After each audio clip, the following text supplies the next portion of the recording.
वो आपने लाइन सुनी होगी, गल वध गई है मुख्तारिया, तो कुछ ऐसी पोस्ट सामने आई जिससे मेरे जहन में आया कि गल वध गई है। सोल सिस्टर्स पाकिस्तान एक ग्रुप है जो पाकिस्तान में हमारी जो बहनें हैं, वो उनकी एक कम्युनिटी है, वो अपने मसले मसाइल शेयर करती हैं।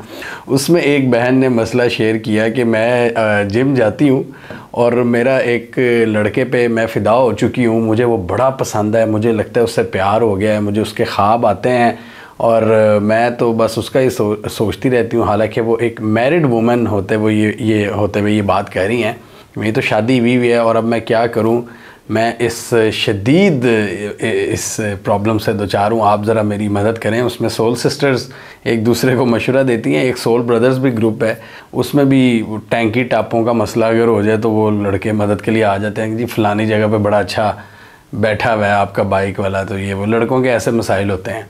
ज़्यादा अच्छा पान कहाँ से मिलता है, ठीक है जी, और खाबे कहाँ से अच्छे मिलते हैं। तो लड़कियों के अब ये एक मसला सामने आया है। पहले हमने देखा था सोल सिस्टर्स ग्रुप के और भी कई चीज़ें कभी लीक हो जाती हैं, ऑब्वियसली प्राइवेट ग्रुप है तो कोई स्क्रीनशॉट वगैरह भी लीक कर देता है। तो पहले आती थी सास बहू के मसले, ये वो नंद ये वो तंग कर रही है खावंद से, खावंद ऐसा है, खावंद को कैसे खुश करूँ, खावंद पे कैसे चढ़ के रहूँ। तो अब ये मसला है कि जी जिम में कोई बंदा पसंद आ गया, वो ज़्यादा हैंडसम है और वो बस मैं उसी के ख्वाबों में उलझी रहती हूँ। नीचे अब जो कमेंट्स आए ना कुछ बहनों के, वो आए कि जी कोई कह रही है कि मेरे साथ भी ये हुआ था, कोई कह रही है उससे फ्रेंडशिप कर लो, कोई कह रही है कि जी हाँ बहन डोंट वरी इट्स नेचुरल, कोई कहती है कि ज़रा लिंक तो शेयर करो हम भी अपनी आंखें ठंडी कर ले, और कोई कह रही है कि सिस्टर एनी अपडेट विच जिम, और पता नहीं ऐसी चीज़ें। अब ना इस पर एक हमारे भाई साहब ने तबसरा दिया, कमेंट्री की पूरी। उन्होंने कहा जे ताड़ी वाइफ जा रही है ना अगर किसी जिम विच तो ताड़े वास्ते और लम्हा फिक्रिया है। मतलब अगर आपकी हाइट अगर 6 फुट नहीं है और आप इतने गुड लुकिंग नहीं हैं और आपके और कुछ मसले मसाइल हैं बॉडी में, ज़ाहरी मसले मसाइल जो हमारे दुनियावी स्टैंडर्ड्स हैं, तो अगर वो मसले मसाइल हैं ना और आपकी बीवी ने जिम जाना शुरू कर दी है और वहाँ पे उसे खूबसूरत लौंडा नज़र आ गया है, तो फिर ये आपके लिए लम्हा फ़िक्री है कि वो उसको फंसा लेगी या उसको वो पसंद आ सकता है।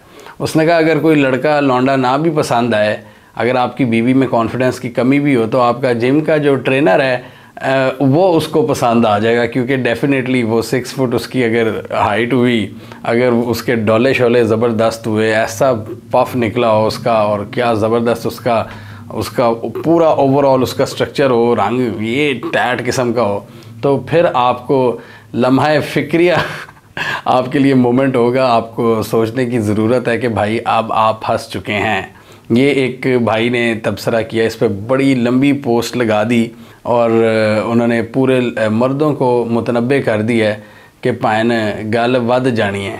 अब ये एक बड़ा गंभीर मसला है। मतलब यहाँ अब ये चीज़ें अब पता लग रही हैं कि सोसाइटी में अब हमें पता लगता है कि क्यों आपकी डाइवोर्स रेशो में इजाफ़ा हो रहा है, क्योंकि मैरिड जो औरतें हैं और मैरिड जो लड़के हैं वो अब इस तरह पंगे लेना शुरू हो गए हैं दूसरों से। मतलब अपनी मैरिज लाइफ में होते हुए वो अफेयर्स चलाना शुरू हो गए हैं। ये एक बड़ा एक नासूर जन्म ले रहा है हमारी सोसाइटी में। हम पता नहीं हम शायद यूरोप से इंस्पायर होने की कोशिश करते हैं, लेकिन यूरोप में ये चीज़ नहीं है कि आप एक रिलेशनशिप में रहते हुए दूसरे में मुंह मारो। अगर आपको वहाँ आपकी बीवी को पता चल जाए ना कि आपने किसी से ऐसे, उसको शक भी हुआ कि आपने किसी से हंस के बात की है या किसी दूसरी नीयत से बात की है, फ़ौरन वो आपको तलाक दे देगी।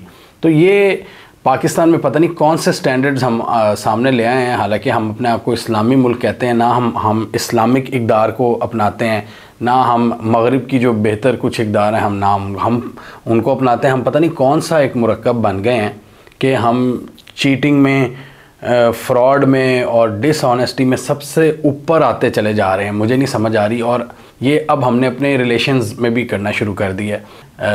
आपके करीबी मतलब अक्सर लोग पूछते हैं कि यार किस तरह ये रिलेशनशिप रहे गए हैं। मतलब हम दुनिया की एग्जांपल्स देखते हैं, तलाक रेशो बढ़ रही है, तो किस तरह हम आगे लेके चल सकते हैं। तो मैं उन्हें यही कहता हूँ कि भाई सीधी सी बात है कि जो बंदा पाकिस्तान में अपनी ज़िंदगी से डिसऑनेस्ट है, वो अपने रिलेशनशिप्स में भी डिसऑनेस्ट होगा, और इसी तरह पूरा आपका सोशो इकनॉमिक स्ट्रक्चर तबाह होता है, आपकी सोसाइटी तबाह होती है।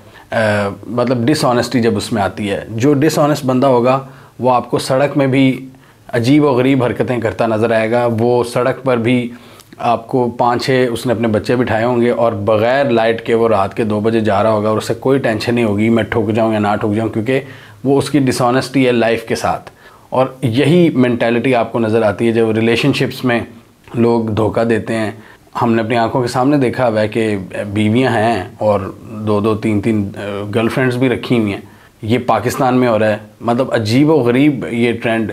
और इसी तरह फिर ये जिस तरह ये चीज़ हमें अब नज़र आई है कि ये लड़की अब शादी में रहते हुए उसको कोई दूसरा लड़का पसंद आ गया और उसको उसके ख्वाब आ रहे हैं। मतलब आप अपने आप को उस टेरिटरी में लेके क्यों जाते हो जहाँ पर आप अपने आप को इस तरह एक्सपोज करते हो। अपने दिमाग की मैं बात कर रहा हूँ, जिम की बात नहीं कर रहा। जिम तो आप जाएं, लेकिन ये आपकी मेंटल स्ट्रांगनेस होनी चाहिए कि मैं जहाँ पे कमिटेड हूँ वहाँ पे कमिटेड रहूँ। ये क्या एक नया आपने एक चीज़ पकड़ ली है कि आपने डिसऑनेस्ट होना है हर चीज़ में। आपने अपनी जॉब में डिसऑनेस्ट होना है, आपने मतलब अपने काम में डिसऑनेस्ट होना है, आपने क्लैरिटी नहीं दिखानी, बस आपने अपनी हद तक चीज़ें रखनी हैं और कार्रवाइयाँ डालनी हैं। आपने अपने रिलेशनशिप्स में डिसऑनेस्ट होना है, आपने अपने पूरे मामलात में लेन देन में डिसऑनेस्ट होना है। ये हमारे मुल्क की एक नई एक रविश बन चुकी है और इस कंट्री का एक नया नाम रख देना चाहिए, डिसऑनेस्तान। यानी जहाँ पे डिसऑनेस्टी की तबाही ज़बरदस्त किस्म की एग्जांपल्स मौजूद हैं और इसी वजह से हमारे मुल्क का ये हाल है। आप देखें, कोई भी आप फील्ड उठा के देख लें, जो आपकी इवन हॉस्पिटैलिटी इंडस्ट्री है, वहाँ पे आपके जो वेटर्स वगैरह हैं वो अपनी पूरी अपनी एफ़र्ट नहीं लगाते।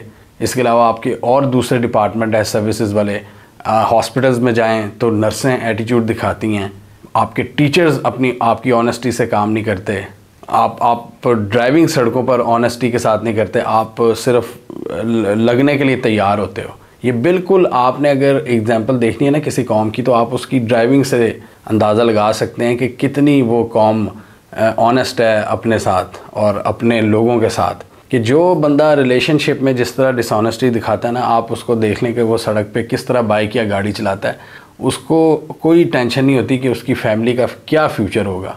जो कमिटमेंट है ना, उसकी बहुत सख्त कमी है कि हम लोग कमिटेड ही नहीं हैं अपने साथ और अपने प्रोफेशन के साथ और अपनी ज़िंदगी के साथ।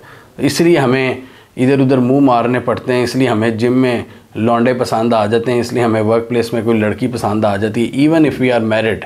तो this is a big disaster for our society. और दुआ करते हैं हम कि ठीक हो। इसके लिए रवैयों की तब्दीली की ज़रूरत है, इसके लिए मईशत में बेहतरी की ज़रूरत है। हमें ज़रा झांकना होगा कि हम किस तरफ निकल पड़े हैं और अपने बच्चों के लिए क्या चीज़ें छोड़ कर जा रहे हैं, और आने वाली जो जनरेशन है क्या वो भी इन्हीं चीज़ों को फॉलो करेगी।